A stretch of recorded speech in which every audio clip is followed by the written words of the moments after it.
What's up guys, I'm Kyle at Fortune Off-Road. In this video I'm going to show you how to get a top quality truck toolbox for cheap.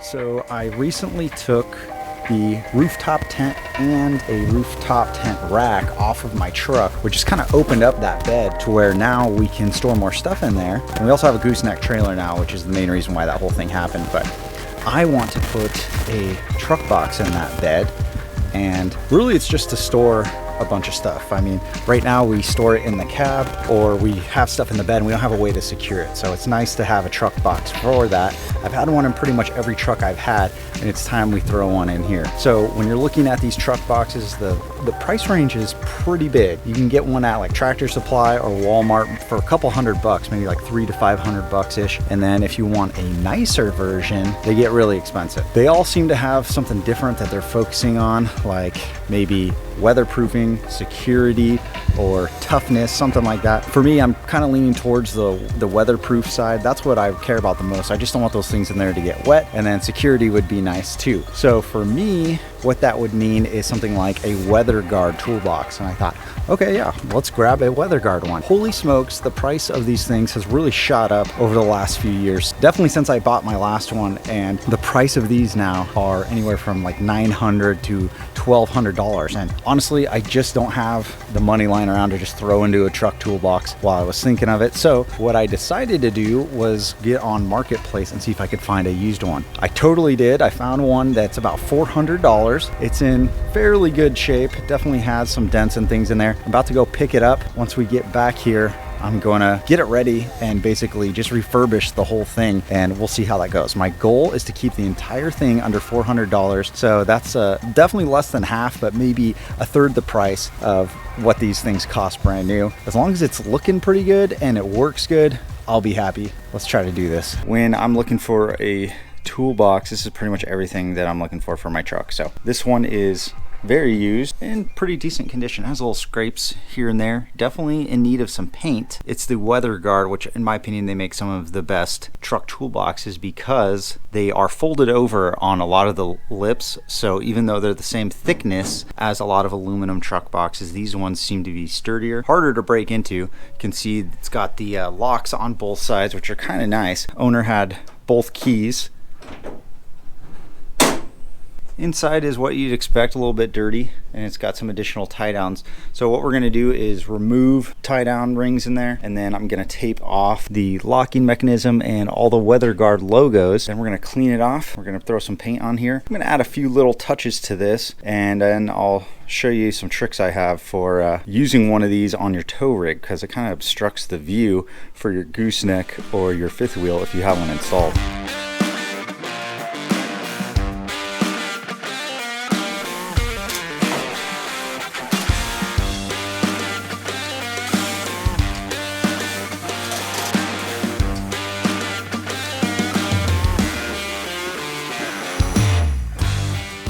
Got everything cleaned up, taped off, and we're getting ready to throw some paint on here. I was gonna try to scuff this up a little bit, but it actually feels pretty rough already, I think, just from weathering and use. And you can see it's got some gouges taken out of it, but it shouldn't be a problem. Definitely not for rust because it's aluminum. For the box itself, we're gonna be using Rust-Oleum gloss. At the end, I'll try to throw some clear on there and see if that helps preserve it roasting out in the sun here in California. Then for the tie down ring brackets, using a semi-gloss black, the D-ring, and the backing plate. Then we've got some Regal red for the circle in the middle, just give it a little accent to pop.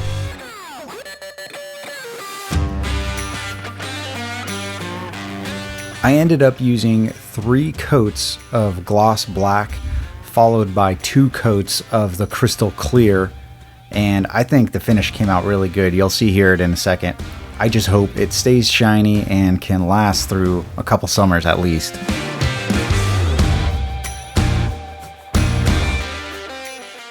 So we've had a couple days of rain, more rain coming, and I look inside the box and dry as a bone. Got our new struts. These are the 55. You can see right here it's saying if your lid weight is 90 to 110, then 100 pounds per pair. So 55 would mean that this lid weighs 55-ish pounds. You can see these are just dropping. They'll hold all the way extended. These clips can be super hard to get off. I'm going to use a flathead to try to pry them off, and then we'll try to snap these new ones on and see how they line up with the length and weight. I know the lid for this toolbox doesn't weigh 55 pounds, but that's just kind of how these struts work. Over time, they're gonna wear out. I'm just hoping that it will lift it up on its own and it doesn't shoot up. If it doesn't do those things, I'm good. First, it seemed like these were gonna be too short, but this little bit of adjustability you have in this slot is enough. You can have this thing open up all the way if you want, or you can have it how I have it set right now where it's not 90 degrees, but for me, that's enough. Got our little LED light installed up there, just a push. And then this one's cool because it just slides off. Got 3 AA batteries in there. Line it up, push it on. Super easy. Click on, click off. We'll see how it does at night. This one isn't as bright as I thought it was gonna be, but.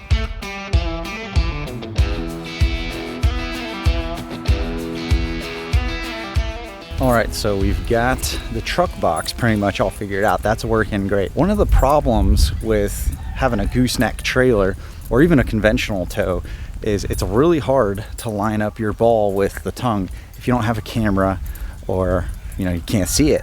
With the gooseneck, the ball is so close to the bed, it's really hard to get it lined up and you can't see it. You keep having to get out or you have to have somebody kind of marshal you onto it. So here's a trick. I've got this piece of pipe insulation. Another thing you can do is use just a pool noodle and then get a razor blade and cut it down the middle. And what it does is it gives you a big piece of styrofoam sticking up like this so you can see the ball and where it's lined up with. So getting ready to cut this one down. Since this pipe insulation already comes with a seam in the middle, we'll see if it's gonna work. This one is like probably 1.5 inches inside diameter. Should work.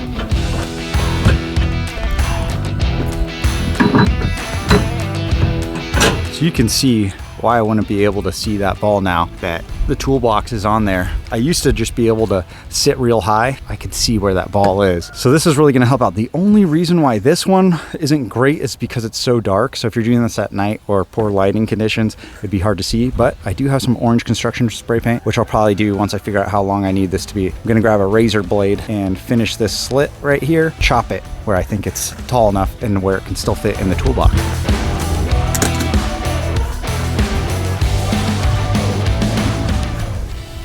So that's it. You just cut it a little bit so there's enough to fit over there. You just slip it over the ball like that. And then as that gooseneck hitch is coming in, hopefully it'll be at the appropriate height here. And once it gets close, it's just gonna push this off. Could even flip it around the other way, comes in, flips it off. I've noticed a lot of people like to have a low profile toolbox so it doesn't hang out over the sides. Personally, I like the look of it, so it doesn't bother me. But another thing to consider is if you have an oversized spare tire that doesn't fit underneath your truck, it's nice to have that gap under there because in the past I've been able to slide some stuff under there. Another thing is if you have an 8-foot bed like I do, this truck box takes up quite a bit of it, almost puts you back at short bed status, and it's nice that you can slide something under there and then put it over the tailgate. If you have something really big, or a piece of plywood that needs to lay down, it's just something to consider.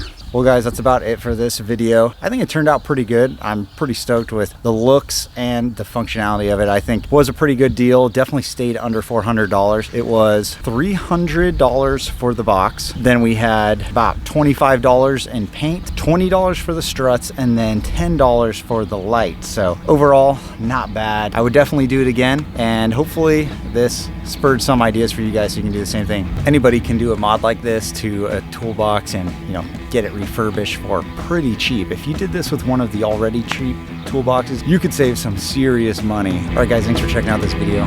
See you in the next